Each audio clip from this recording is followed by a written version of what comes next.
This movie tells a story about a grieving father named Brian who enacts his long-awaited revenge against a ruthless gang on Christmas Eve. First of all, this action movie is directed by John Woo, one of the most highly acclaimed action directors in the world.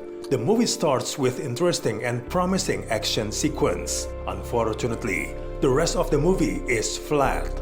Even the action scenes in the climax cannot save this movie from its flatness. The movie promises a lot of gunplay, fistfights, and more to go along with a high-concept premise.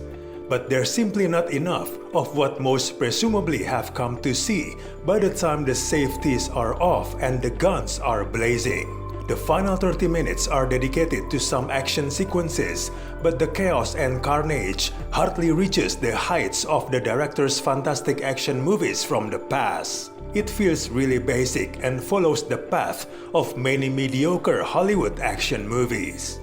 The computer-assisted long take only manages to make everything in it feel that much less credible as well.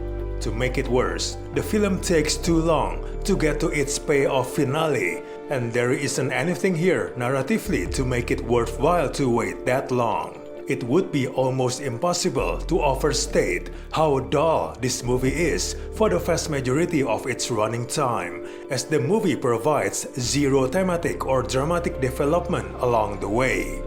Instead, the movie gives us a lot of preparation and training scenes for nearly an entire hour, while the audience becomes bored and restless. This movie is kind of experiment where it's mostly dialogue-free. However, it soon becomes a gimmick it cannot sustain. It establishes why its protagonist doesn't talk, but it becomes increasingly ridiculous that no one around him does. This absence of dialogue is not made up by anything all that compelling. In a world where Brian ought to feel isolated, he feels like just another piece of the puzzle.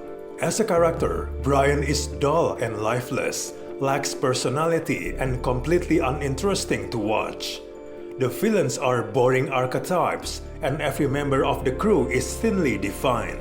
There's no sense of rising up the ranks, as Brian takes on more and more of the crew because they are not defined enough for levels to be established.